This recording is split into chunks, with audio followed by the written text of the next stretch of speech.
My name is Mr. Delay, and well, this is my classroom. It's also known as my office.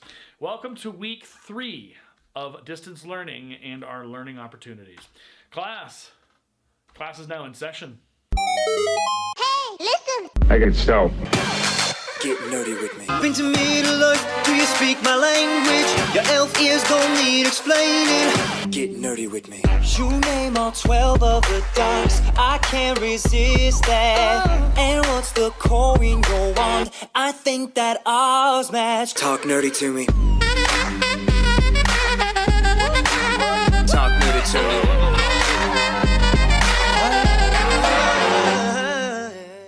It's Monday, April 20th, 2020. Welcome to class. Welcome to the day. On tap for this week, I've got 3 learning opportunities centered around a new short story. That short story is titled All Summer in a Day by Ray Bradbury. Ray Bradbury is a legend in the science fiction literature community. His fingerprints are on anything and everything you can imagine having read or seen in your lifetime. He is an incredible, he passed, but he was an incredible writer, an incredible creator. His most famous story is Fahrenheit 451, which is a fantastic story about books and reading and all the other things within. But this week, we're taking one of his short stories, All Summers in a Day.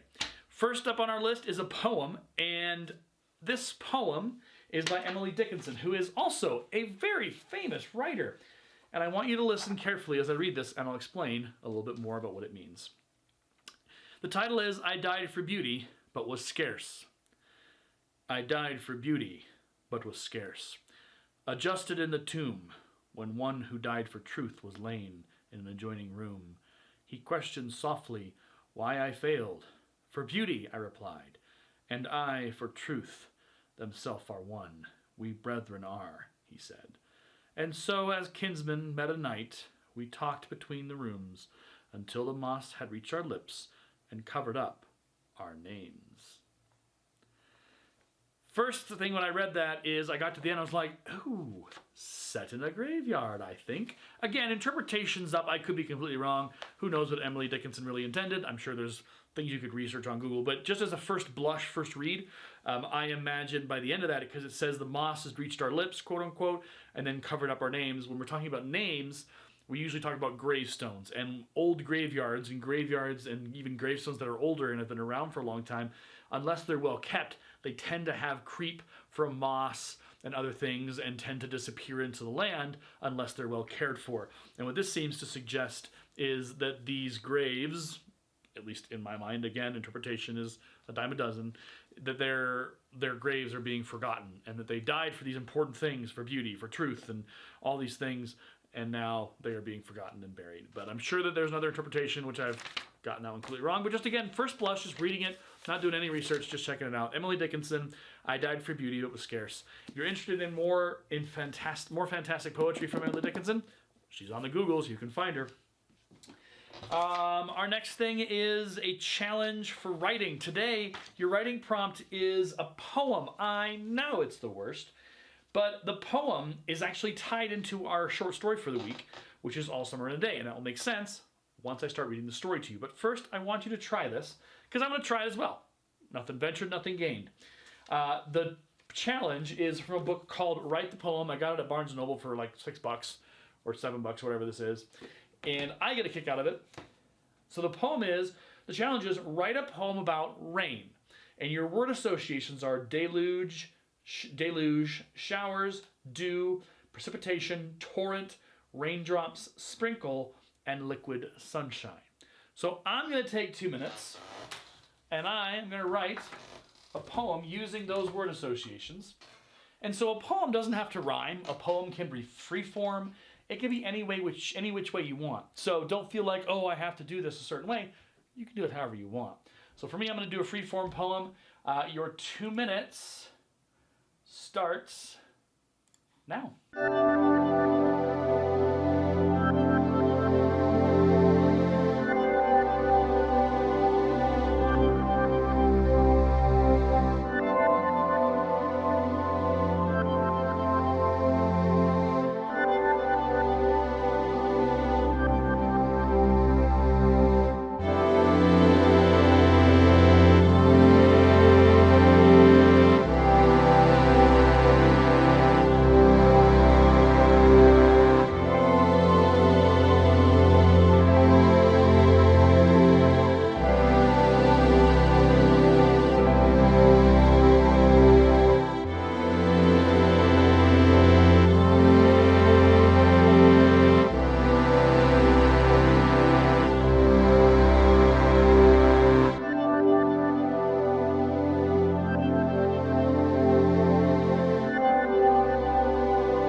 Okay.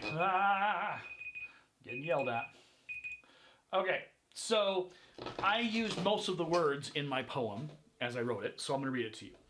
It is in the deluge that we find peace, the roaring torrent of liquid sunshine, assaulting our ears until we can't breathe. And yet these raindrops are no different than the sprinkles of yesterday.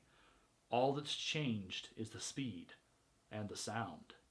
Showers of precipitation bring new life to the ground, to the world, and to us. It refreshes, cleanses. It is like that of a new car. The smell tells us it is a reborn day. There's a couple things that I like the whole new car smell. I was struggling as the timer was counting down, so there'd be things that I would change in that. But I think it's a good poem for starters to kind of play with and maybe improve on and kind of work with. So there you go. All right. All Summers in a Day by Ray Bradbury. I'm going to go ahead and read that story to you using an audio. So I'm going to go away for a second and it'll be replaced by my voice as I read to you, and you can follow along on Google Classroom, Ray Bradbury's All Summer in a Day.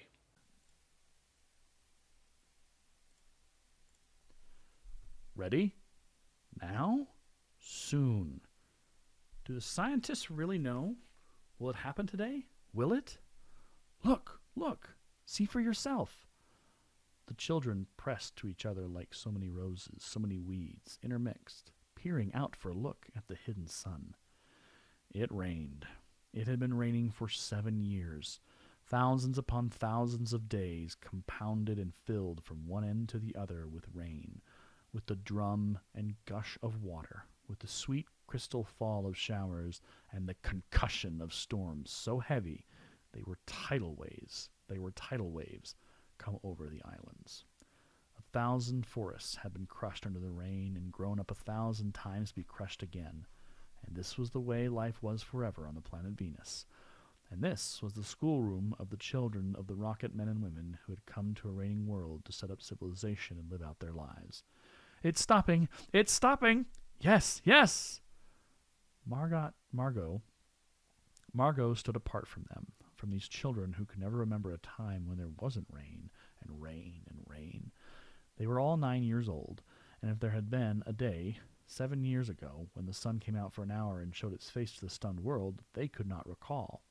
Sometimes at night she heard them stir in remembrance, and she knew they were dreaming and remembering gold or a yellow crayon or a coin large enough to buy the world with. She knew they thought they remembered a warmness, like a blushing in the face, in the body, in the arms and legs and trembling hands. But then they always awoke to the tattling drum, the endless shaking down of a clear bead necklace upon the roof, the walk, the gardens, the forest, and their dreams were gone. All day yesterday they had read in class about the sun, about how like a lemon it was, and how hot, and they had written small stories or essays or poems about it.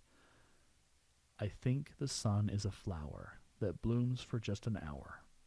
That was Margot's poem, read in a quiet voice in the still classroom while the rain was falling outside. You didn't write that, protested one of the boys. I did, said Margot. I did. William, said the teacher. But that was yesterday. Now the rain was slackening, and the children were crushed in the great, thick windows. Where's teacher? She'll be back. She'd better hurry. We'll miss it. They turned on themselves like a feverish wheel, all tumbling spokes. Margot stood alone. She was a very frail girl who looked as if she had been lost in the rain for years, and the rain had washed out the blue from her eyes and the red from her mouth, the yellow from her hair. She was an old photograph, dusted from an album, whitened away, and if she spoke at all, her voice would be a ghost. Now she stood, separate, staring at the rain and the loud, wet world beyond the huge glass. What are you looking at? Margot said nothing. Speak when you're spoken to. He gave her a shove, but she did not move. Rather, she let herself be moved only by him and nothing else. They edged away from her. They would not look at her. She felt them go away, and this was because she would play no games with them in the echoing tunnels of the underground city. If they tagged her and ran, she stood blinking after them, and did not follow. When the class sang songs about happiness and life and games, her lips barely moved. Only when they sang about the sun and the summer did her lips move as she watched the drenched windows. And then, of course, the biggest crime of all was that she had come here only 5 years ago from Earth, and she remembered the sun and the way the sun was and the sky was when she was 4 in Ohio. And they had been on Venus all their lives, and they had only been 2 years old when last the sun came out, and had long since forgotten the color and the heat of it and the way it really was.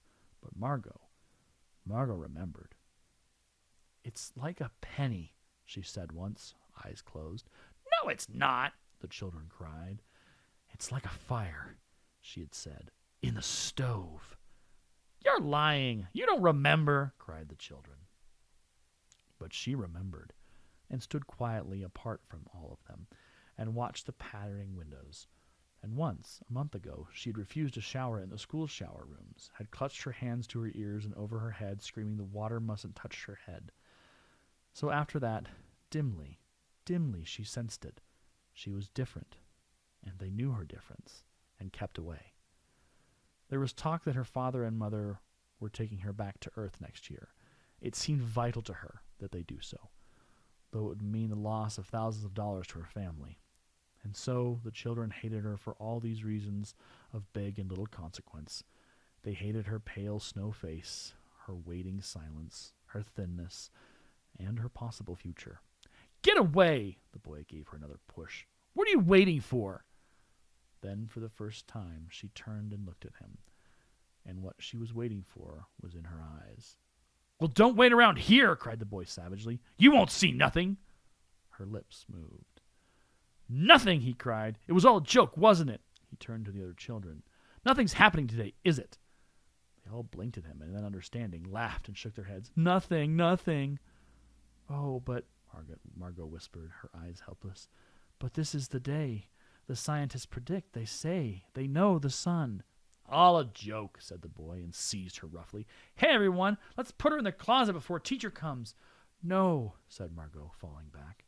They surged about her, caught her up, and bore her, protesting and then pleading and then crying, back into a tunnel, a room, a closet, where they slammed and locked the door.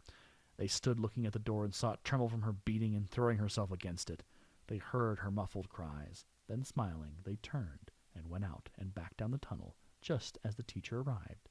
"Ready, children?" She glanced at her watch. "Yes," said everyone. "And we're all here?" "Yes." The rain slackened still more. They crowded to the huge door. The rain stopped. It was as if in the middle of a film concerning an avalanche, a tornado, a hurricane, a volcanic eruption, something had, first, gone wrong with the sound apparatus, thus muffling and finally cutting off all the noise, all the blasts and repercussions and thunders, and then, second, ripped the film from the projector and inserted in its place a peaceful tropical slide which did not move or tremor. The world ground to a standstill. The silence was so immense and unbelievable that you felt your ears had been stuffed or you had lost your hearing altogether. The children put their hands to their ears. They stood apart. The door slid back, and the smell of the silent waiting world came into them. The sun came out.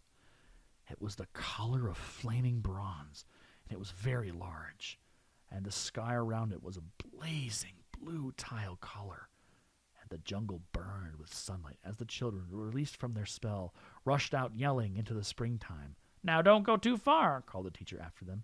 "You've only 2 hours, you know. You wouldn't want to get caught out in the rain." But they were running and turning their faces up to the sky and feeling the sun on their cheeks like a warm iron. They were taking off their jackets and letting the sun burn their arms. "Oh, it's better than the sun lamps, isn't it? Much, much better." They stopped running and stood in the great jungle that covered Venus, that grew and never stopped growing, tumultuously, even as you watched it. It was a nest of octopi, clustering up great arms of flesh-like weed, waving and flowering this brief spring. It was the color of rubber and ash, this jungle, from the many years without sun. It was the color of stones and white cheeses and ink, and it was the color of the moon. The children lay out laughing on the jungle mattress and heard it sigh and squeak under them, resilient and alive. They ran among the trees, they slipped and fell, they pushed each other, they played hide-and-seek and tag, but most of all, they squinted at the sun until the tears ran down their faces. They put their hands up to that yellowness and that amazing blueness, and they breathed the fresh air and listened to the silence which suspended them in a blessed sea of no sound and no motion.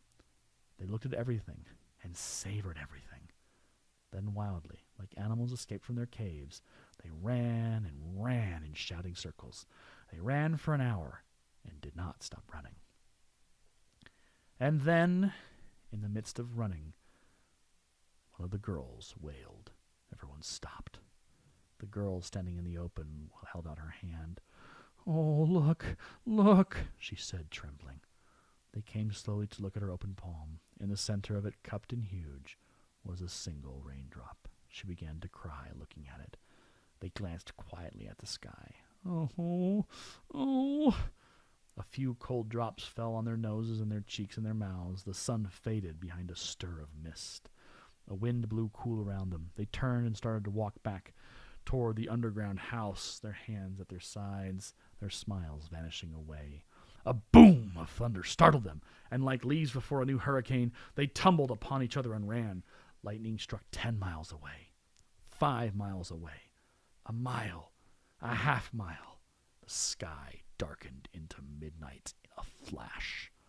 They stood in the doorway of the underground for a moment until it was raining hard. Then they closed the door and heard the gigantic sound of the rain falling in tons and avalanches everywhere and forever. Will it be 7 more years? Yes, 7. Then one of them gave a little cry. "Margot!" "What?" "She's still in the closet where we locked her." "Margot." They stood as if someone had driven them, like so many stakes, into the floor. They looked at each other and then looked away. They glanced out at the world that was raining now and raining steadily. They could not meet each other's glances. Their faces were solemn and pale. They looked at their hands and their feet, their faces down. "Margot," one of the girls said. "Well?"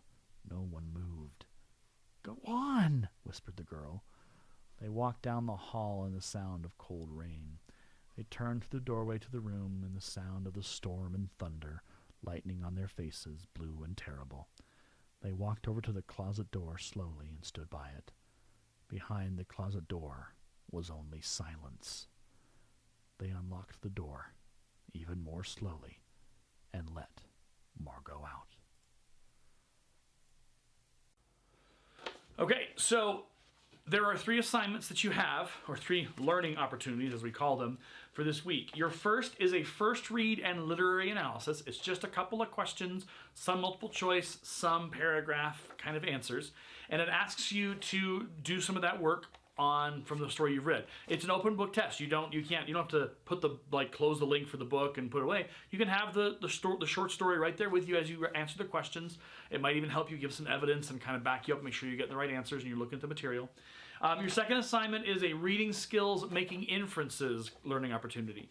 And what it asks you to do is it asks you to look at 3 things. So the reading inferences, there are instructions, but you can try your stab at it. But if you're still kind of like, man, I'm not sure if I get this, on Tuesday I'll have a vlog talking about what that means. Remember, inferences is a lot like implying. So we're interpreting and we're inferring, and then we're using our own knowledge and evidence to make sure that we can prove what we think is true. The last thing on that list is a vocab work, and there's 6 vocab words. And all you need to do with that is the instructions are pretty clear. You need to find the definition for each word. You need to figure out a sentence that includes that word in the sentence so that the meaning of the word is clear. And then it asks you to link a picture that you think best represents that word's meaning. Okay, and there's 6 words, 6 definitions, 6 sentences, 6 images. Okay, and I'll explain that more on Wednesday as well if you need clarification. Lastly but not leastly, music for today is Miles Davis. And I'll put some links to some of his music down there. I'm not going to give you a song today, but Miles Davis, I say this about everyone that I talk about, but I think it's because everyone that I talk about is important in the musical and literature world. Miles Davis is one of the legends, and he's an incredible artist, and you definitely need to check out his stuff. That's it for today. There will be certainly more tomorrow, and as this week goes on, I will have announcements about the Teach Us Something project and the album project on Tuesday, so I'll wait for that to come as I get ready to talk about that more. My name is Mr. Delay. That's the bell for class. I will see you in the classroom, in Hangouts, on Google, everywhere we see you, except for in the classroom, in the building. But maybe hopefully soon sometime. Okay? Stay safe, stay healthy, and know that you belong. Until the next one, see ya.